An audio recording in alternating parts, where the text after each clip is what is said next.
Story 1. It's not about my spouse and me. Our marriage has been happy for 14 years. Instead, this unfortunate incident involves my mother, a 59-year-old woman, and what she did to my father, who is 63 years old. So, it's not only young women who have affairs. Sometimes older women are involved too. My parents had a joyful marriage that lasted over 38 years until everything changed last Thursday, around 3 years ago. My parents retired to Arizona. They purchased a lovely riverside home and a new diesel truck with a camper. They spent their time in Arizona from October to April, and the rest of the year, they embarked on adventures, often traveling to cooler places like the mountains or the West Coast. They also spent around 4 to 6 weeks with my family in the high-elevation region of Utah.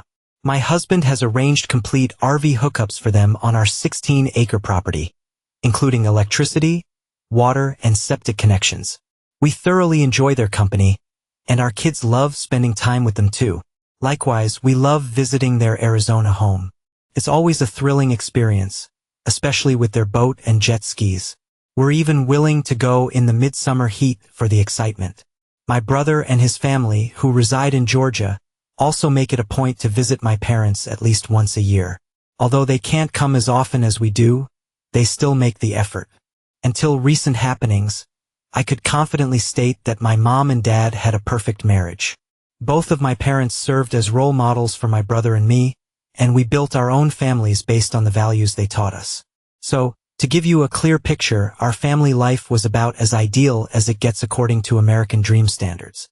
Now, let me explain how things took a turn. My parents were residents of a wonderful community in Arizona. Almost everyone there was friendly, except for this one woman. There was something about her that bothered me, but I couldn't quite pinpoint it. She just didn't sit right with me. For the sake of this story, we'll call her Josephine. Josephine, a 64-year-old divorcee who enjoys socializing and partying, was quite loud and in your face. Surprisingly, my mom hit it off with Josephine, and they developed a close friendship, a definite warning sign considering my mom isn't usually into parties and only drinks occasionally. Several of my mom's friends also formed bonds with Josephine despite her loud personality. They seemed to enjoy her company. On multiple occasions, I voiced my suspicions about Josephine to my mom, but she shrugged them off, assuring me that Josephine was harmless and had a heart of gold. This is where things began to take a negative turn. A few months ago, Josephine purchased a boat with some guidance from my dad, who also helped her learn how to operate it. Last Tuesday, my mom, Josephine, and another friend, whom I'll refer to as Jenny, decided to have happy hour drinks together. They took Josephine's boat to a local river bar. Their plan was to relax by the water, have a couple of drinks, and chat for a few hours. On that night, my dad shared with me that Mom gave him a call. She mentioned that they were extending their outing for another hour. Apparently, they had run into a friend of Josephine's and were heading to this person's house by the river for a bit. This raised another red flag, as Mom was prolonging her time out, plus the identity of this friend was unknown. Nevertheless, Dad didn't seem worried, and Mom got back home shortly after. Everything seemed fine. Wednesday came and went without any unusual incidents. However, on Thursday, the three ladies planned to return to the bar for happy hour drinks on the patio. This marked the fourth red flag. As I mentioned before, Mom wasn't typically a drinker, yet within a week, she had gone out twice for happy hour, enjoying drinks and socializing. This abrupt change in behavior was a significant cause for concern. On that evening, my dad and Jenny's husband had plans to work on their cars, so the fact that the ladies were going out wasn't a concern. They left on the boat with the intention to be back by 9 p.m. at the latest. After Dad and Jenny's husband had finished their car work, Dad returned home, took a shower, and noticed he had a missed call from Mom. Curious, he dialed her number to return the call. Mom explained that Josephine and Jenny wanted to stay out longer, but she wanted to head home. Agreeing to pick her up, Dad drove to the bar and brought her back home. During the short ride, Mom appeared normal, but looking back, Dad noted that he did most of the talking while Mom listened. Upon reaching home, Mom knelt in front of Dad and embraced his legs, her head against his stomach. Initially, Dad thought she might be getting playful for intimate time, but he soon realized she was crying. He lifted her up, held her, and asked her what was wrong. That's when Mom confessed to Dad that she had been unfaithful. This confession caught him off guard, and he questioned her with a surprised, "Come again." After hearing Mom's confession, Dad was utterly shocked and just held her while she clung to him, crying heavily. Can you believe it? They had spent 38 years married, a grand total of 40 years together, and their marriage had been flawless. And now she was admitting to cheating on him. He must have been completely stunned. Slowly, reality sank in, and he suggested she take a shower and that they would talk things through in the morning. But Mom wouldn't let go. She held on to him. He guided her to the bathroom where she showered. When she emerged, he informed her that she should sleep in a different bedroom. Although she pleaded for him to stay in the same bed, he stood his ground and calmly informed her that they would address the situation in the morning. Throughout the night, Mom struggled to find sleep, repeatedly coming to the bedroom door to request a conversation with Dad. He continued to encourage her to rest, promising that they would discuss everything when morning came. Eventually, she managed to fall asleep, only to wake up and discover that Dad and his camper were gone. Little did she know, he had moved all his personal belongings into the camper overnight, symbolizing his choice to separate from her. He had reached a point where he was done with her, a strong reaction to her unfaithfulness despite their 4 decades of history together. Dad was handling the situation with expertise. He skillfully moved his belongings without disturbing Mom.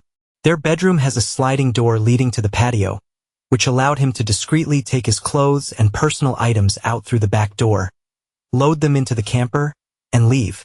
Mom began calling him, but he didn't answer at first. Eventually, he sent her a text message that declared their official separation. At this moment, Mom completely fell apart.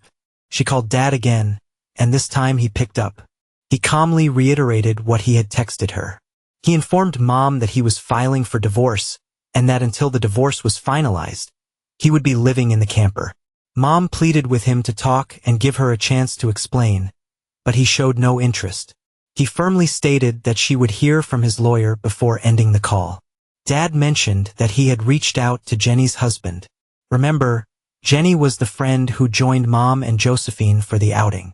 He informed Jenny's husband about what had transpired with Mom. I'm not exactly sure how, but Jenny's husband discovered her own cheating and locked her out of their house.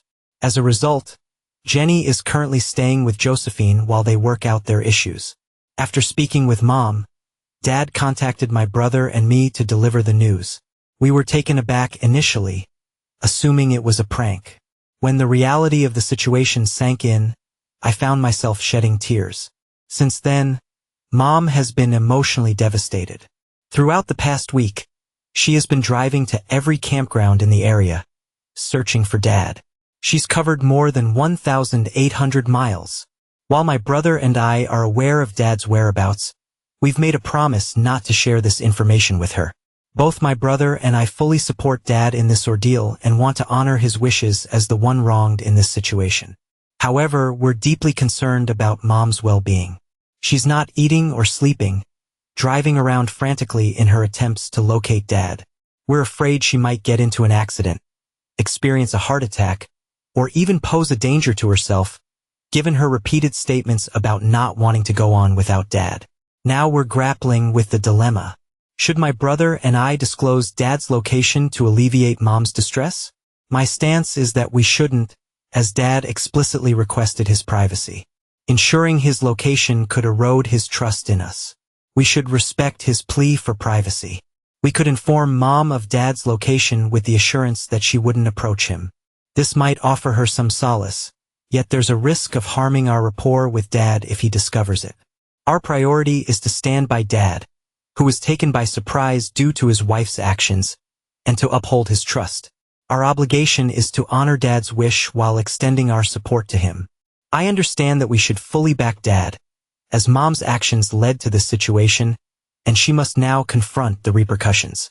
Yesterday evening, Mom was in the St. George area searching for Dad. For those unfamiliar, St. George is in southwest Utah. I convinced Mom to drive up to our house and stay with us for a few nights. She agreed and is expected to arrive this afternoon. Over the past 10 days, there has been a significant change in the situation. Mom came to my house looking visibly distressed and mentioned feeling unwell. We had a brief conversation, everyone greeted her, and then we let her rest in one of the bedrooms. However, an hour later, my youngest daughter started screaming for me to come to the bedroom. When I arrived, I found my mom bent over in pain, clutching her lower abdomen and pelvic area. She was immobilized, so my husband carried her to the car, and we rushed her to the emergency room. She was in extreme pain, sweating profusely, and seemed to have a high fever. While at the hospital, the doctor suspected some kind of infection, possibly a urinary tract infection, and ordered tests. They also provided treatment for her severe dehydration. It turned out that Mom had contracted a sexually transmitted disease from the man she had been involved with. Fortunately, it was one that could be cured with antibiotics. The doctor suggested that Mom stay overnight in the hospital until her fever went down and her overall condition improved. However, even after 48 hours, there was no noticeable change. This is when the situation took a turn for the worse. The doctor mentioned the possibility of her having a drug-resistant form of the STD that has been spreading in recent years. So, they put her on a combination of powerful antibiotics. After 5 days, her fever finally broke and her condition became stable. She was discharged from the hospital yesterday. Throughout her hospital stay, Mom repeatedly inquired about Dad. She wanted to know if he had reached out to check on her. I told her the truth, that he hadn't made any calls, not even once, but that I was providing him with daily updates. My family and I visited her multiple times every day to ensure she wasn't alone for extended periods. However, this caused her to become extremely saddened. Now back at our home, Mom appears to be recovering physically. She has been sending numerous texts and making frequent calls to Dad since her arrival. Out of frustration, she expressed, "After being together for 40 years, you'd think he'd at least communicate with me." Hearing this, I was so angry that I lost control and said, "If you hadn't messed around, none of this would have happened. This is all your fault. You've torn our family apart." Although this statement held undeniable truth, I immediately regretted saying it and apologized to her. She broke down and started crying, clinging to me. We talked for more than 2 hours and she finally opened up. It turns out that the man she had been involved with was a 28-year-old construction worker who was working on a project in the area. This guy was pursuing a relationship with a 59-year-old married woman. What a disrespectful person. He, along with 2 friends, had rented a trailer by the river for 6 months instead of staying in a hotel. Now comes the disturbing part. According to Mom, she had only spoken to the guy on Tuesday while Josephine and Jenny were getting involved with the other 2 guys. Yes, you heard that correctly. However, when she met up with him again on Thursday, she found herself so enticed by his advances that she gave in to her desires and became intimate with him. Hearing this disgusted me. It's incredibly unsettling. Something I never could have imagined even in my most outrageous thoughts, that my own mom would engage in such behavior. I continued to push the topic, even though Mom grew increasingly uncomfortable. She clearly didn't want to discuss it any further, but I insisted. I kept asking how she could betray Daddy like that, and all she could manage to say was that she honestly didn't know. She quickly regretted her actions as soon as things started between her and the guy. Reflecting on it and sharing this with you just gives me a really queasy feeling. I'm so thankful she confessed to Dad. Poor Dad. Imagine if she hadn't and ended up passing the STD to my unsuspecting sweet dad. That would have been a truly awful turn of events. A devastating tragedy even. Mom still holds onto the belief that Dad will come back.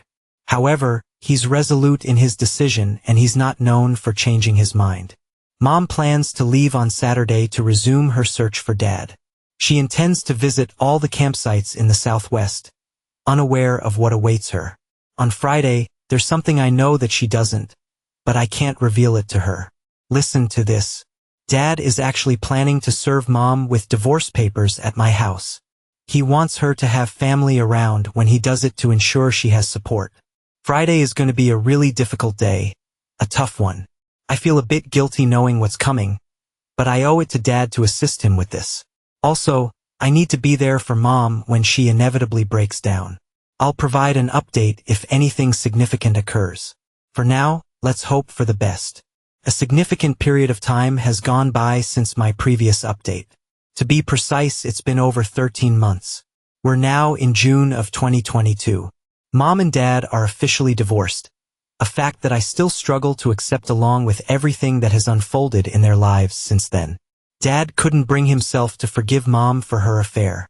He's a resilient man, not someone who would easily overlook such a breach of trust. He chose to have no contact with Mom. In fact, the only time he encountered her after leaving in the camper was during the divorce proceedings. While I understand his emotions, I was surprised by how swiftly he cut ties with Mom. Nevertheless, he ensured that the financial division was conducted fairly. Mom was treated more than fairly. He simply wanted to exit the marriage and move on from her. Though it's painful for me to express, I can empathize with his feelings of betrayal and lack of respect. Mom currently resides in a small apartment near us. As mentioned before, she used to own a beautiful house by the river in Arizona, complete with boats, jet skis, and a camper. She and Dad would travel across the country during summers, exploring coastlines and mountains. Yet now she lives in a town close to her daughter in a modest apartment. I can only imagine the remorse she must feel, having sacrificed so much for a fleeting moment of excitement, a fleeting happy hour in exchange for something even more damaging. I'll digress here because I want to underscore this aspect. From Dad's perspective, the divorce was swift and decisive, unlike Mom's experience. Following the divorce, Mom's health quickly declined. She was hospitalized due to bronchitis, dehydration, malnutrition, and severe depression.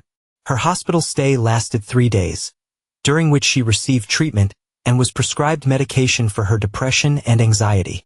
The medication seemed to have a positive effect on stabilizing her mental state and at least provided some relief.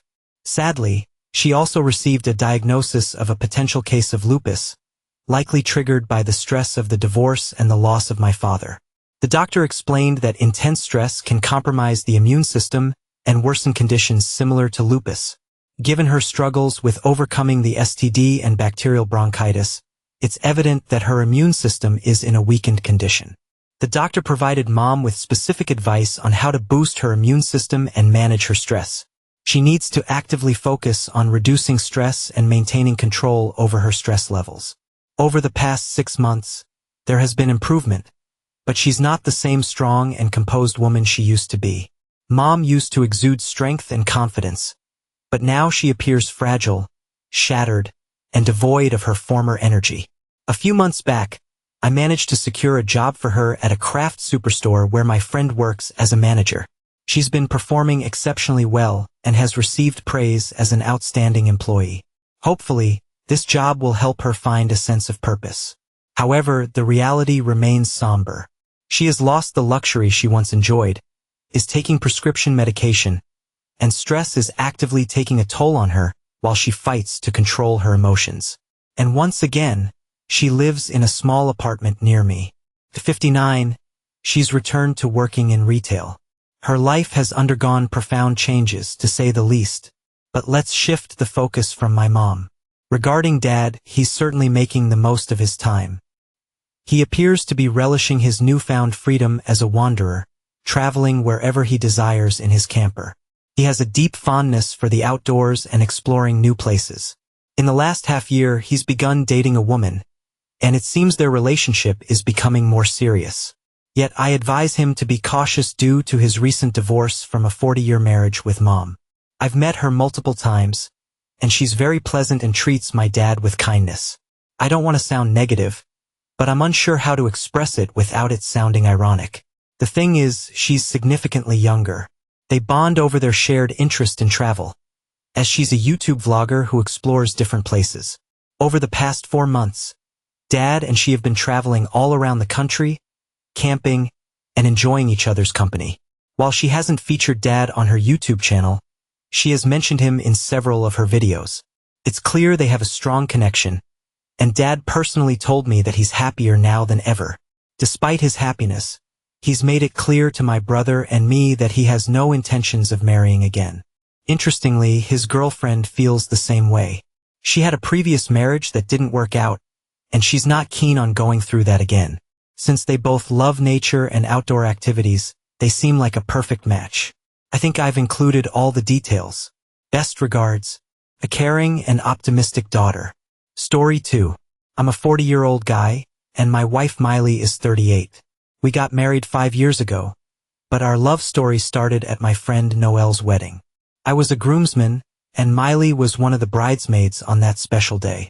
During the ceremony, Miley's confident presence caught my eye as she elegantly wore a beautiful green maxi dress. I was so captivated by her that I ended up clumsily spilling cocktails on myself while looking at her. This comical mishap made Miley notice me, and we both burst into laughter. While laughing, she kindly offered to help me clean up the mess on my shirt. It was clear that I was attracted to her, even though my shyness held me back from making a move. But Miley, with her easygoing personality and stunning looks, took the initiative and started talking to me. Her charm and beauty were irresistible. Even though I used to doubt love at first sight, meeting Miley erased all my skepticism. The moment our eyes met, I just knew she was the one for me. As our relationship blossomed after Noelle's wedding, Miley then invited me to meet her parents. During that time, our commitment grew deeper, and we realized we wanted to spend our lives together. However, our journey hit a bump when Miley's dad expressed his concerns about our relationship. He strongly wanted his daughter to marry a wealthy businessman, which posed a challenge for our relationship.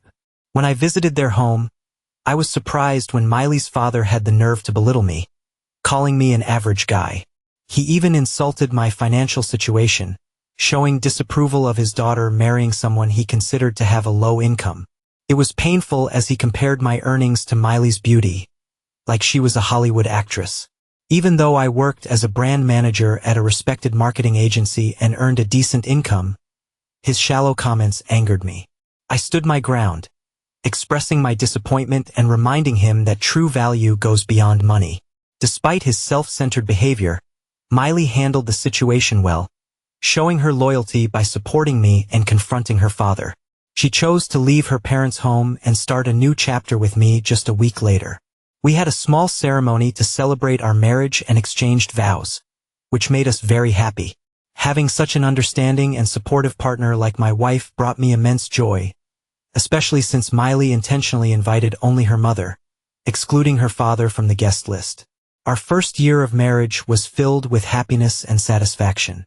However, as time went on, I started noticing certain behaviors in Miley that resembled those of her father. Growing up, her parents had given her a lot of love, which led to her feeling entitled. She often demanded to be treated like royalty and expected me to follow her wishes without question.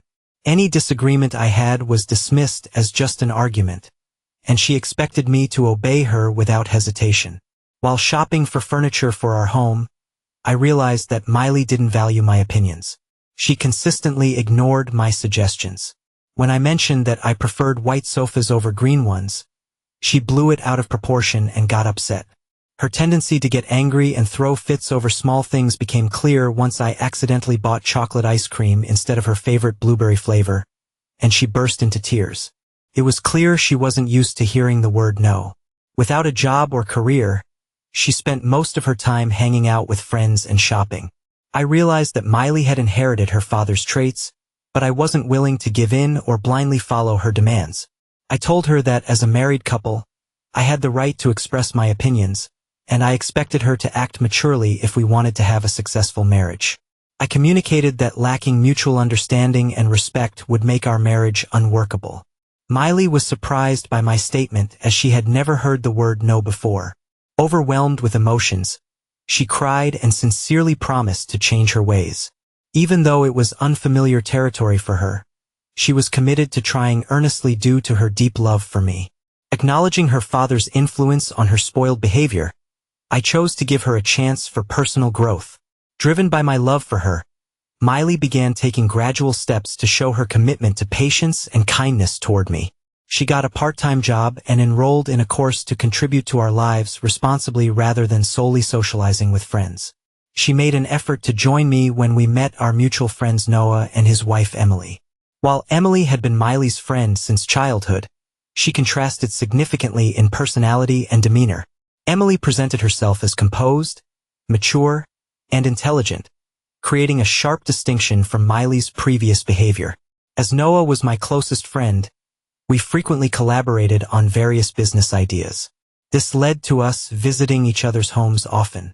With our strong dedication and hard work, Noah and I successfully launched our product, resulting in significant financial gains. We went from living in cramped apartments to roomy, cozy houses, making a big improvement in our living situation. When my father-in-law heard about my achievements, he started seeing me in a better light and began casually calling me. At first, I was hesitant to interact with him, but after Emily and Noah encouraged me to forgive the past and move forward, I chose to pick up his calls. Over time, I grew more comfortable with the idea and invited my in-laws to our new home. When my father-in-law accepted the invitation and saw our luxurious house, he was surprised by how well things were going for me, as he never expected my success. His mistreatment and bad behavior actually motivated me to work hard for success. However, he kept pushing both Miley and me to have kids despite our own feelings and choices. Ironically, the same person who initially didn't want us to be together now suddenly wanted us to have children. Realizing he was intruding in our lives, I kept a reasonable distance from him. However, just last Christmas, Miley's parents strongly suggested that we throw a big dinner at our house and include a wide range of guests. In response, I invited Noah's family, my own parents, and my brothers, creating a sense of togetherness and celebration. Miley's parents also wanted me to invite their friends and relatives to the Christmas dinner, as they hadn't been present at our wedding. It became clear that they weren't only interested in introducing me to their acquaintances but also in showing off their connections in our fancy house and wealth. Despite what they wanted, I chose to keep the guest list smaller for a more intimate gathering. However, Miley did invite a few of her parents' friends and relatives to the Christmas dinner party. My parents and Noah's family came dressed nicely and appropriately for the occasion. I was surprised, though, when Miley's family arrived in very formal and extravagant outfits that seemed more suited for a wedding than a casual get-together. To my astonishment, some of my in-laws' friends and relatives acted as if they were in their own home, dancing and using our space without any restraint. Miley wore a short black dress, and the lively atmosphere turned our house into a bustling party that felt more like a bar than a traditional Christmas dinner. This strong difference from our usual calm and simple family gatherings made me feel uncomfortable. Seeing how things were going, my parents, who preferred a quieter atmosphere, chose to leave early. They could tell that the gathering was turning into something more like a disco than a traditional Christmas celebration. As the night went on, my father-in-law was busy showing off our house, cars, and stuff to his friends, while their kids joined Miley on the dance floor. Meanwhile, Noah's family and I stayed focused on enjoying our dinner and didn't pay much attention to these unfamiliar guests. After we ate, Noah and Emily decided to leave early since they felt they had done their part for the evening. Feeling really unhappy with how the party was going, I talked to Miley about how frustrated I was and said we needed to wrap it up. Miley understood and told me to go upstairs and rest while she took care of things. With a pounding headache and getting more and more annoyed at Miley, her parents, and their strange friends, I locked myself in my room and tried to find some comfort and sleep. I woke up around 3 a.m. from a bad dream and noticed that Miley wasn't in bed next to me. Curious, I went downstairs to see what was going on. I was shocked and getting angrier when I saw that the whole house was dark with no lights on. The shocking truth awaited me when I found that the previous guests were still relaxing on the carpets and sofas, seemingly not bothered by the late hour. Discovering this made me even more furious. I got angrier when I couldn't find Miley or her parents in the main living areas, so I started searching in other rooms. Eventually, I found her parents sleeping in our designated guest room. Feeling more worried, I decided to call Miley's phone to see where she was. I heard her ringtone coming from another guest room. Something didn't feel right, so I hung up quickly and carefully went into the room to see what was happening. When I opened the door, I was shocked to see Miley alone in the room with a man I didn't know, doing something very inappropriate. I was so angry and couldn't believe it. I grabbed my phone and recorded a video of what I saw in a burst of anger. I confronted Miley, splashing water on her. She was surprised to see me because she probably thought I was asleep and wouldn't find out until the morning. I punched the guy and kicked him out of my house, yelling and causing a scene. When Miley's parents and the other guests woke up from the commotion, Miley's father explained that there was a misunderstanding and the guy was a friend's son. When Miley cried and begged me for another chance, I told him to be quiet, and I slapped her. Yet her father kept trying to explain things away, making the situation seem less serious and hinting that I was overreacting. His attitude of entitlement became more obvious now that I was wealthy, as he was shocked by the idea of me leaving his daughter. He suggested that we wait until morning to deal with it as a family matter so we wouldn't cause a scene in front of our guests. I had reached my limit and didn't care about the guests or my unfaithful wife anymore, so I firmly asked everyone to leave my house, even though it was very late at night. After that, I took the necessary steps to end my marriage by sending divorce papers to Miley. The process of finalizing the divorce took months, during which Noah and my other friends supported me. Sadly, my greedy father-in-law tried to manipulate and get money from me, but luckily, I had strong evidence of his daughter's unfaithfulness, which helped me. Even though Miley kept asking for another chance, admitting her affairs and feeling sorry, I stayed firm in my decision.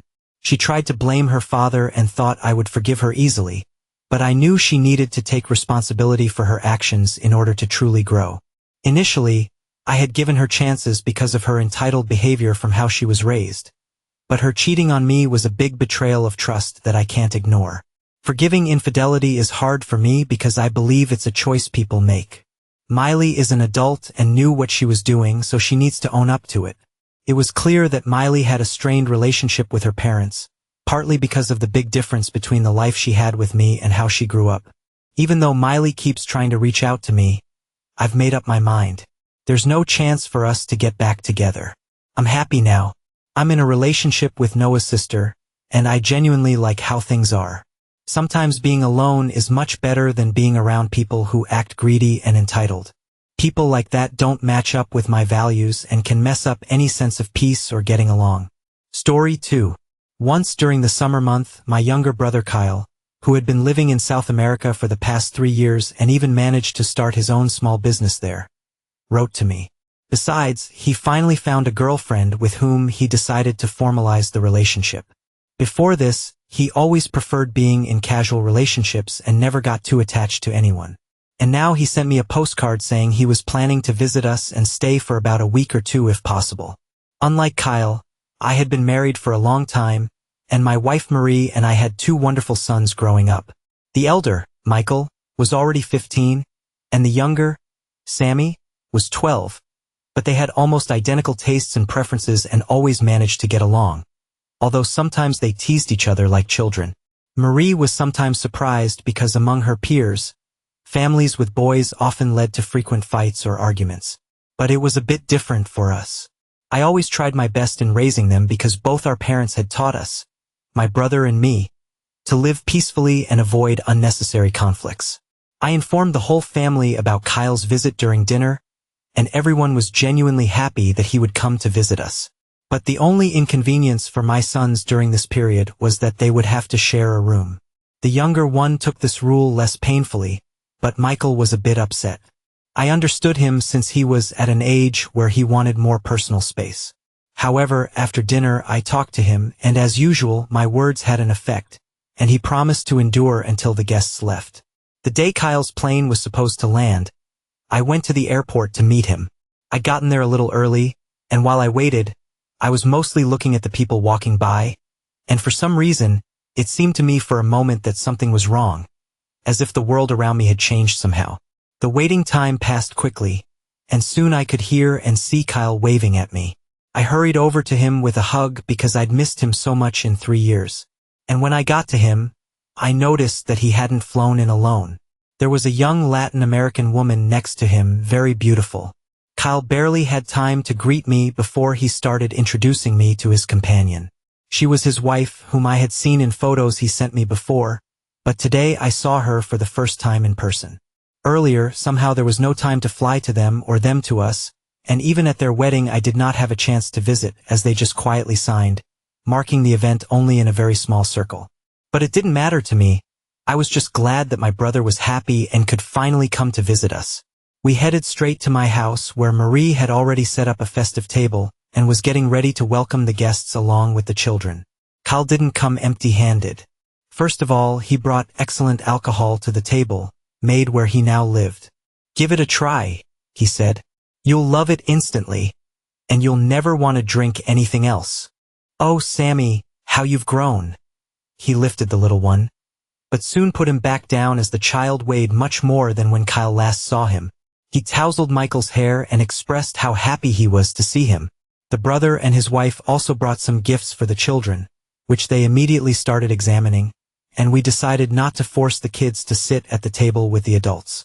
After sending the children to their room with new toys and dessert, we chatted for about 2 hours, sipping the alcohol my brother brought. I realized it was more of a homemade spirit, quite strong indeed. After a while, our conversation became very relaxed, and I'd even say we all got too comfortable with Kyle acting very uninhibitedly and not holding back in complimenting my wife. Yet Ruth, his wife, seemed oblivious to it all. Sometimes my brother's behavior bothered me, but I attributed it to the alcohol's effect and didn't reproach him in any way. Kyle and Ruth went out, while Marie headed to the kitchen. Meanwhile, I decided to browse the news feed on my phone and didn't notice when I blacked out. I didn't dream of anything specific, just some random thoughts that occasionally flickered, but it felt like they were all happening in reality. Then I opened my eyes. I saw the ceiling above me and my temples throbbed with a pulsating ache. Recalling the earlier events, I realized that the alcohol was indeed stronger than I had assumed, and those last few drinks were probably unnecessary. Nonetheless, I decided to go to the bedroom and continue resting there as the couch wasn't particularly comfortable. It was 2:30 according to the clock. I looked around and found no one. The light was dim, and the house was quiet. It seemed like everyone had dispersed to their rooms and fallen into a deep sleep. I reached the room quite swiftly, albeit occasionally stumbling over furniture in the darkness.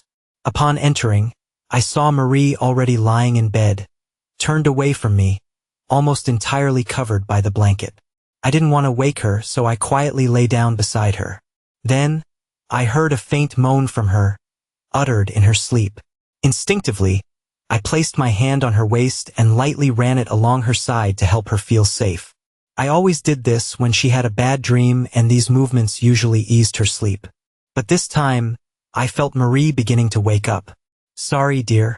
I didn't mean to wake you," I murmured to her. She, without rushing, turned to face me and said, "What?" It seemed to me that I heard a voice that wasn't my wife's, and again I thought it might be due to the alcohol. Still, I wanted to be sure, so I turned my head toward her. By then, she had also started turning toward me, and when the blanket slipped from her head, I saw that the person in the bed next to me wasn't Marie at all. "Damn!" I exclaimed, jumping off the bed. Then I felt for the switch on the nightstand and turned on the night lamp. "What are you doing here?" In my bed lay Ruth, wearing just a thin shirt, and she seemed rather comfortable. But upon seeing me, she didn't react in surprise like I did. Instead, she remained completely calm. "Brian, what's wrong?" she asked. "What's wrong? What are you doing here? Where's my wife? And why aren't you with my brother?" I looked around as if my brother and wife were supposed to be somewhere around here. "What the heck is happening?" "Oh, calm down. They're probably sleeping somewhere too. We all drank quite a bit. Just lie down and sleep. We'll figure it out in the morning." "What do you mean, figure it out in the morning?" I couldn't understand her logic and began getting ready to search for Marie. She must have been somewhere in the house for sure. I left the bedroom and started scanning the hallway walls. My thoughts were still a bit fuzzy, and I felt the heaviness of a hangover. But I couldn't just leave things as they were and proceeded, listening intently for any sound. Ruth called out to me again, asking me not to worry, but I ignored her and headed towards the room assigned to Kyle. Initially, I didn't immediately think my wife would be there. I just wanted my brother to take his wife with him. When I entered, I saw Marie lying on the bed. My brother was nowhere to be found. I hadn't even considered where he might be. "Marie, wake up!" I approached her and gently shook her shoulder. She mumbled something in her sleep at first, then opened her eyes. But upon seeing me, she reacted with mild shock, as if she expected to see someone else entirely. "Brian?" she asked in a drowsy voice, rubbing her eyes. "Marie, what are you doing here? What happened at all?" I woke up in the living room, and in the house. "Oh, don't worry." She sat up and looked around. "We probably had too much to drink. Did you check on the kids? Are they asleep?" At that moment, I somehow wasn't up for it. I knew they were smart guys and wouldn't engage in any nonsense. But what bothered me more was the chaos that had occurred among the four of us, and where Kyle had disappeared to. Marie got up from the bed and, glancing around, led me out of the room, suggesting we go to our bedroom. Ruth was still there, and Marie politely escorted her out. But I was still concerned about where Kyle was. Leaving my wife to get ready for bed, I wandered around the house to find him. On my way, I peeked into the boys' room. They were already fast asleep, so I continued. No matter how much I roamed the house, I couldn't find Kyle. I even bumped into Ruth again, who had gone to the kitchen for some water. When she mentioned he might have gone outside to smoke, I realized I could use some fresh air too and headed outside. The night was moonless, and the porch was only lit by a couple of streetlights hanging under the roof. I noticed my brother in the farthest corner. He leaned against the railings, deep in thought. It seemed he didn't even notice me approach until I called out to him. "Oh, you also decided to smoke?" he asked me, offering me a pack of his cigarettes. "No, just came out. Tell me, how did it happen that your wife ended up in my room? You two were together the whole time. Oh man, you really had a lot to drink last night. You don't remember anything?" Ruth and I had a little argument and she went to sleep. Must have mixed up the rooms. I stayed in the kitchen drinking and smoking. That's why I just came out. You seem a bit agitated. Yeah. How can I stay calm when there's something strange happening in the house? But I'm glad everything's cleared up. I sent Ruth to your room so you can go to her. Kyle offered me another drink, but I didn't feel like it anymore. So I went to my wife. By morning, I was feeling better. Maybe because I slept in a comfortable bed or perhaps the hangover was wearing off. But my head no longer hurt and that pleased me. I had a few days off ahead. I specifically took time off work to spend more time with my brother. However, Marie couldn't leave her project in someone else's hands. When I went down to the kitchen, my wife had already prepared breakfast for everyone and was about to leave. "Darling, maybe stay home today?" I was a little worried about her condition, remembering how bad I felt last night. "No, I can't. Besides, the director scheduled a meeting for today. I got a message in the morning. A bit inconvenient timing. I'll have to stay a bit longer today. You'll manage without me, right?" Marie kissed me and headed towards the door. It seemed to me that she was even glad she had to stay at work longer. But why? What happened yesterday evening that affected her behavior like this? Kyle and Ruth hadn't left the room yet. It seemed they were still asleep. But I didn't need them. I went to Michael and decided to talk to him. I addressed him as an adult, hoping he could help me this time too. "Listen, son. I wanted to talk to you about last night. Is Sammy awake?" "Yes, he's in the bathroom." "So, what did you want to talk about?" "You understand that adults sometimes, in general, I wanted to ask, did you notice anything strange last night? For example, anything really? I get it. You blacked out and missed the interesting stuff. Okay, Dad, we actually stayed in the room as you asked. But only. What is it, Michael? Dad, forgive us. We just wanted a joke. It wasn't even my idea. My son told me that the night before, he and Sammy, upon seeing Ruth, decided to set up a nanny cam in their room, hidden in a teddy bear. They just wanted to play a childish prank and observe the woman who was a bit different from us. I even understood them. They were growing boys, and such curiosity is normal at Michael's age. But I also didn't quite like that they chose to act like that, especially in our house. And the camera was still there. On one hand, I should have scolded the kids for such an act, considering what my brother and his wife might have been doing in there. But now, I was curious myself since I found my wife there yesterday. I hoped the recording might clarify something, as Marie herself didn't want to talk about last night. Waiting until the relatives came out of the bedroom, I seized the moment and retrieved the bear from there. I couldn't immediately watch it as Kyle literally followed me everywhere. But later, I managed to find some privacy in the office and started watching. I didn't even imagine what to expect from that recording and thought I'd probably see my drunk wife collapsing into sleep. But what I saw there fundamentally changed my attitude toward both my wife and my brother. The first shots were of Kyle and Ruth. They were in bed for a while, and after a few minutes they were arguing. I don't even know what it's about. But then Ruth walked out and soon my wife walked into the room. At first, she and Kyle were just talking, but the topic of their conversation was unpleasant enough for me. I could make out them talking about something that had happened between them 3 years ago, before he left for another country. As I listened, I realized that my wife and brother had betrayed me years ago and had pretended to be loving and innocent all along. But that wasn't all. I continued to watch the tape and saw that these two had decided to resume their relationship again. They weren't even embarrassed that I was in the house and could wake up at any minute and find them. And where was Ruth at that moment? Or did that lady know all about it, and that's why she'd taken refuge in our room? I had a few answers at that point, but I had even more questions. Realizing how badly I had been deceived and taken advantage of, I felt a surge of anger and a desire for revenge. The freak was now walking around my house and staring shamelessly into my eyes, so I didn't wait a second longer and went to him.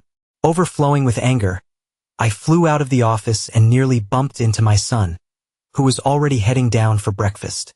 He saw my furious mood and asked what had happened. In a fit of rage, I almost spilled out everything I had found out to him. But just in time, I managed to stop myself, realizing that Michael, though already a grown boy, might not be ready to know such truth yet. Pulling myself together, I simply told my son it was time for breakfast. Of course, with the children around, I couldn't bring myself to confront my brother, though I was barely containing it. Moreover, I wondered how he could do this to me, as we had always been close, once swore never to hurt each other. And here I find out he betrayed me years ago. Did this happen even earlier? He used to visit us often back then, and we'd go on joint walks in the forest, even camping. Could their betrayal have lasted this long? And was I such a fool, loving them both, that I simply didn't notice? And now this cursed recording. Perhaps it would have been better if the boys hadn't thought of doing it, and I would never have known anything? But living without knowing the truth, I also considered wrong. Taking the flash drive from the camera, I returned to the kitchen where relatives were still having breakfast and suggested to my brother that we go for a ride. He was slightly surprised because until then we had planned to stay home, watch the game with a beer, or share stories of what had happened to us over the years. But I insisted on my proposal, and it seemed like they all noticed my grim mood, but I didn't care what they thought. I just wanted to take my brother away from the kids and have a man-to-man talk. Kyle kept asking where we were going, but I didn't answer him, just saying it would be a surprise. Although maybe my brother suspected that I already knew everything, at some point it seemed that way to me. But then he continued his chatter and even suggested a few places we could visit. We stopped outside the city. I got out of the car, still unable to believe this was happening to me. Kyle followed me. But there's nothing here. What did you want to show me? He asked innocently. Show? You've already shown me. How could you? You were my brother. What are you talking about, bro? Kyle still pretended innocence. What?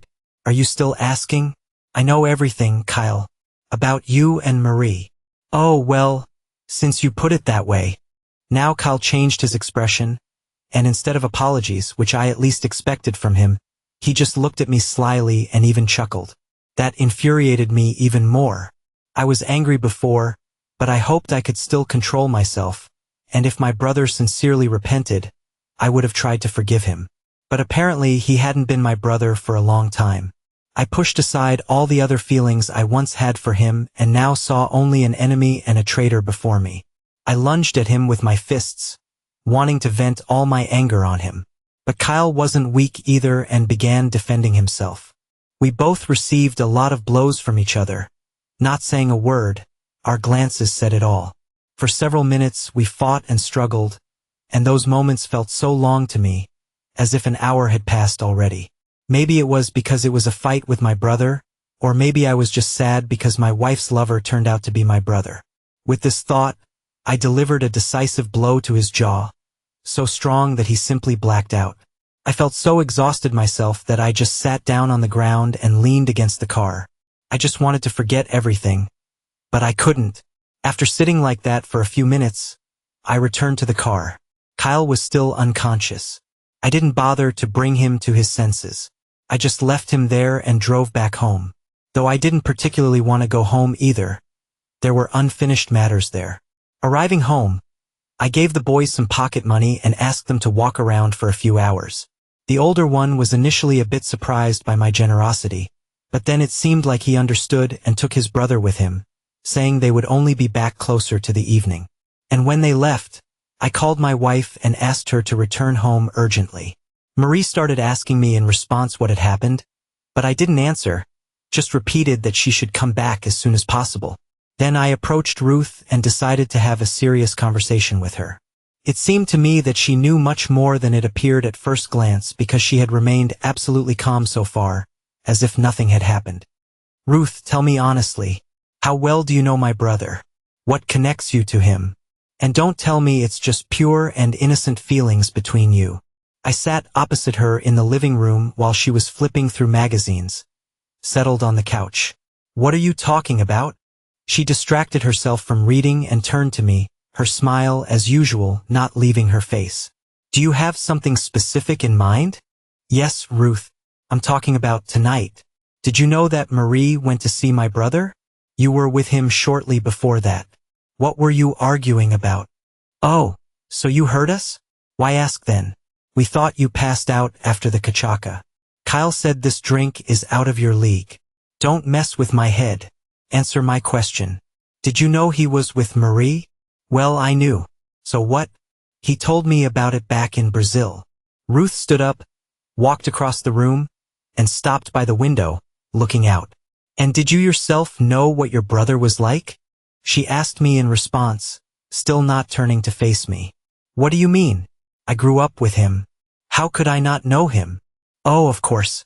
Blind faith in brothers. He wouldn't have confessed to you about Marie or what he was really doing in Brazil. You didn't know that he had gotten involved with drugs, thinking he could run that business. But it didn't work out for him. They caught him within the first few months and he got jailed. He spent 2.5 years pacing the cell there. What?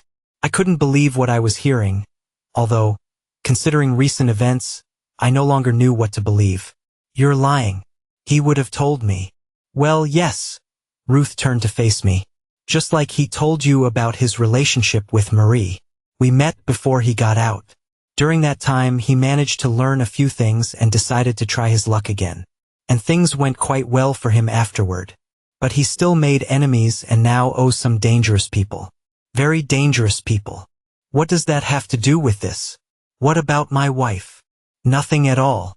He came because he wanted to retrieve some valuable items he said were inherited from your granddad and kept here. And he took me along just to show off, I suppose. Although I've wanted to see America for a while. But wait, he sent me your photos. Does that concern you? Ruth returned to the couch and sat down again. Listen, now that his secret is out, I apparently have nothing else to do here, although the house is quite cozy. I'll go pack my things. Don't worry, I'll find my way out. And you're just going to leave your husband like that? I was still in some shock. I beg you. You wonder why you weren't invited to the wedding? There was no wedding. Ruth smiled broadly again and left the room. Now I hated her too, although she, essentially, revealed the whole truth about the brother, who turned out to be not only a traitor but also a liar and a criminal. I stayed at home until Marie arrived. Ruth had already left before my wife came. I was overwhelmed with despair and anger again, and I didn't know how to contain myself, not to lash out at my wife for her betrayal. When she entered the house and started asking me what happened and if everything was okay with the kids, I couldn't hold back, and my first response was a hard slap that immediately made Marie fall to the floor. Brian, what are you doing? She started but apparently understood that I already knew her secret. How could you? I loved you all these years. I gave you everything and you... How long have you been cheating on me with him? I ask, How long? Are the kids even mine? I leaned over her, but Marie just cried and didn't even dare to get up from the floor. I grabbed her hand and dragged her to the couch. She stood up a little so she wouldn't drag herself across the floor, but she still stumbled the whole way, and one of her shoes was off one foot. When I dumped her on the couch, I sat across from her and stared at her with a glare. "I'm sorry," was all Marie managed to say. I hoped she would say something more, but it seemed she didn't want to justify herself. I wanted to continue questioning her, but at that moment, the front door slammed shut, and I heard heavy footsteps, my brother's. He barged into the room where we were sitting and looked at me with some malice. From his disheveled appearance, Marie even flinched, seeing his clothes stained with dirt, mixed in places with blood. But apparently, he didn't know yet that Ruth had already told me about his plans and was trying to play the repentant brother. "Listen, bro, things didn't work out between us. I know I was wrong. Forgive me, I just couldn't resist. Your wife. Don't you dare even talk about her." I stood up and walked towards him. "You've lied so much that soon you'll confuse yourself. Speak up. Why did you come here? And don't you dare lie anymore. I already know about Ruth." "Oh," he smirked. "So that which spilled the beans. Darn it. She promised to keep quiet. Darn it. Well then, let's be straight. Yes, bro. I've always envied you. Dad always loved you more. But why? You always got everything best, even Grandpa's inheritance. Everything just for you. And now I came here to get what rightfully belongs to me. Nothing here belongs to you," I retorted and punched him again. From his tone, I realized my brother was only now being honest with me. All those years before he was just pretending. But what stopped him before from taking the antique coin collection? What was he waiting for? Another fight erupted between us, and amidst the punches, when I found a moment and asked him about it, he said he wanted me to feel unwanted, that someone loved me less than him. And I even felt a bit sorry for this envious liar who just wanted attention. When I stopped beating him, Kyle also calmed down a bit and sat on a chair. Seems like he was already exhausted for the day. But I didn't want to just fight him anymore. After all, he was still my brother. So, I turned to Marie again, who had been sitting on the couch, watching everything with horror. I already knew she had been deceiving me for a long time, but it was important for me to know if my children, Michael and Sammy, were mine. I loved them so much that if they turned out not to be mine, I don't even know what I would have done. But Marie began swearing by everything that they were mine, and that her affair with Kyle started just a few months before he left for another country. It turned out even then he intended to use Marie to get the collection, but she refused back then because she was afraid of what I might do to both her and him later. "And you thought these coins meant more to me than my own family? What do you take me for?" I asked her after she told me everything. "Kyle, if you want, take these damned coins. But just know, both you and Marie, you're dead to me tonight. If not for the recording, maybe you'd have pulled off your plan, Kyle. But as you can see, luck didn't favor you this time." I went to the study, took out a few coins from a box with soft padding, brought them to him, and then just threw the box at him like a dog, causing it to open and several coins rolled out onto the floor. He greedily crawled on the floor, gathering them. When he collected them all, still glowering at us from under his brow, he left the room. I returned to my chair and stared at my wife again. She looked at me with some confusion. "You just gave him the coins like that?" "Yes, gave them. Maybe they'll bring him some happiness. I've already lost mine, several years ago when you betrayed me." Marie guiltily lowered her eyes. For a couple of minutes, she sat and looked at the floor, then just got up and rushed to my feet, begging me to forgive her. Now she was saying that Kyle had forced her, threatening to reveal her secret if she didn't agree. What other damn secret? I asked indifferently, as I had already learned enough today and couldn't imagine what else could shock me. And then Marie told me she had another child, an older one. She gave birth to him before she met me, but she was only 17 then and couldn't keep him, so she gave him to other people. She accidentally blurted it out to Kyle when, during one of the holidays, she had a bit too much to drink, and he threatened to tell me that all these years she had been secretly sending money to her son. By the end of her story, Kyle appeared on the horizon again. He had changed clothes and was packing his suitcase to leave our house. He didn't say anything and silently left. I didn't say anything to him either. Only when he left, I told Marie to start packing her things too because I couldn't stand her in the house anymore. Not because she had another child, but because of all the lies and betrayal she committed. About a month later, after these nightmarish events had ended, and Marie had left our home, my brother called me and immediately started scolding me. When I asked him what was wrong again, he said that the coins I gave him turned out to be cheap fakes. And because of that, he got into big trouble. But I told him that the trouble he got into wasn't because of that, but when he decided to abandon his family and brother out of greed and envy. Of course, I knew the coins were not real. I had made copies long ago because I was afraid someone would decide to rob our house, and I kept the real coins in the safest place, buried them under our grandfather's tombstone. I wanted them to survive until my children grew up, and then I could share the inheritance with them, although now I doubted it, and thought maybe these cursed coins should just stay with Grandpa.